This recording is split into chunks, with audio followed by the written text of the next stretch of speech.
Welcome back, growth getters. Are you tired of working hard and still feeling like you're not getting anywhere? Do you ever feel like the harder you try, the worse it gets? Well, what if we told you that there's a law that says you don't have to try so hard to achieve your goals? In fact, the more you try, the less likely you are to succeed.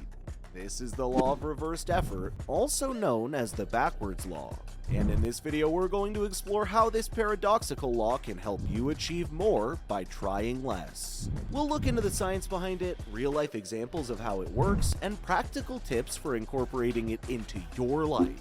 So get ready to let go of the need to control everything and discover the power of surrendering to the flow of life. Have you ever noticed that sometimes the harder you try to achieve something, the worse it gets? Like when you're trying to remember a name or a phone number. The more you try to recall it, the more it slips away from your memory. Or when you're trying to fall asleep, the more you try to force it, the more awake you become. This is the law of reversed effort in action. And it's a fascinating concept to explore. The law of reversed effort proposes that the harder we try to achieve something, the more difficult it becomes to achieve it. This can happen for a few reasons. Firstly, when we're putting a lot of effort into something, we're often doing so from a place of stress or anxiety. This can actually impede our ability to think clearly and make good decisions, which makes achieving our goal even harder. Secondly, when we're trying really hard to achieve something, we're often focusing on the outcome rather than the process. We're so fixated on the end result that we're not fully present at the moment, which means we're not giving ourselves the best chance to succeed. When we're too attached to the outcome, we become more stressed, anxious, and frustrated. And the more we stress, the harder it becomes to achieve what we want. Alan Watts, a British philosopher and writer, said, quote, "The more you give it away, the more it comes back." There are several studies that support the idea that the harder we try, the worse our performance becomes. One study published in the Journal of Sport and Exercise Psychology found that athletes who tried too hard to improve their performance actually performed worse than those who didn't try as hard. Another study published in the Journal of Personality and Social Psychology found that people who try too hard to make a good impression on others actually come across as less likable. So how can we break this cycle? Well, the first step is to become aware of when we're trying too hard. Notice when you're feeling stressed or anxious and try to take a step back.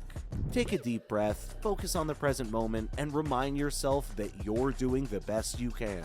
Once you calm down, you can approach the situation with a clearer mind, which will help you make better decisions. A quote that sums up this idea comes from the Chinese philosopher Lao Tzu, who said, quote, "The more we do, the less we accomplish. The less we do, the more we accomplish."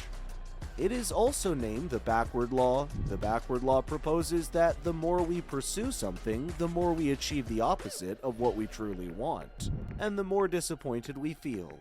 Or simply put, the harder we try, the less likely we'll succeed.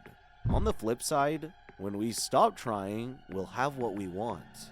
Now, how exactly does this backward law work in practice? Or more specifically, how exactly do we get what we want, but not trying to get what we want? It might seem counterintuitive, but when we stop putting all our energy and focus on achieving a specific outcome, we allow ourselves to be more open and receptive to what life has to offer.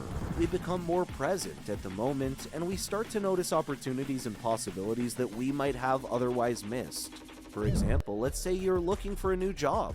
You've been sending out resumes, going on interviews, and doing everything in your power to land the perfect job. But no matter how hard you try, you just can't seem to find the right fit.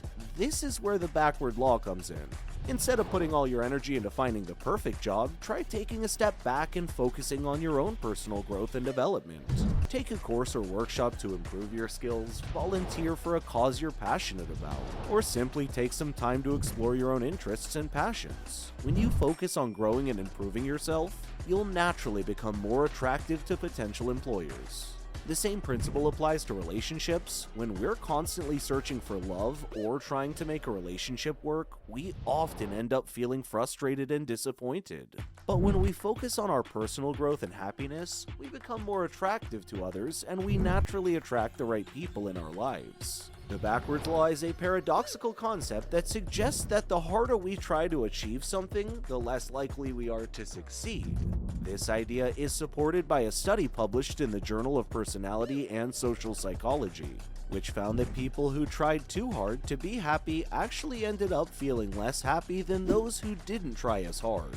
Now you might be thinking, but doesn't putting in more effort lead to better results? Isn't that the whole point? Well, it's not quite that simple. There's a difference between putting in effort and trying too hard. When we put in effort in a smart and efficient way, we're more likely to achieve our goals. But when we're trying too hard, we're actually making it harder for ourselves to succeed. Let's take learning and memory as an example. Research has shown that when we take handwritten notes, we're more likely to remember the information than if we type our notes on a computer or phone. This is because when we write by hand, we're engaging our brains in a different way. We're processing the information more deeply, which makes it easier to recall later on. Author and speaker Jim Quick often talks about the importance of effort and engagement in memory retention. He says, quote, "Memory is not a storage system, it's a creative system. And the more creative and engaging you can be with the material, the more likely you are to remember it." But this doesn't mean you should spend hours upon hours writing out your notes. The key is to find a balance between putting in enough effort to learn the information, and not so much effort that you become stressed or overwhelmed. Everyone has their own unique way of learning, so it's important to experiment and find what works best for you. The effort rule is a concept that suggests that the more effort we put into something, the more likely we are to remember it. However, research has shown that this is not always the case. A study published in the journal Memory found that students who took handwritten notes actually remembered more information than those who took typed notes on a computer. Another study published in the Journal of Educational Psychology found that students who spaced out their studying over a longer period of time rather than cramming everything into one study session retained more information in the long term. The law of reversed effort, also known as the backwards law, is a fascinating concept that can help us achieve more by trying less. By becoming aware of when we're trying too hard, finding a balance between effort and relaxation, and focusing on our own personal growth and development, we can create more ease, joy, and success in our lives. Remember, sometimes the best way to get what we want is to stop trying so hard and simply allow it to come to us. So the next time you find yourself struggling to achieve a goal, remember that sometimes the best way to get what you want is to stop trying so hard and simply allow it to come to you. And if you enjoyed this video, be sure to like, comment, and subscribe for more content on growth and personal development. Thanks for watching.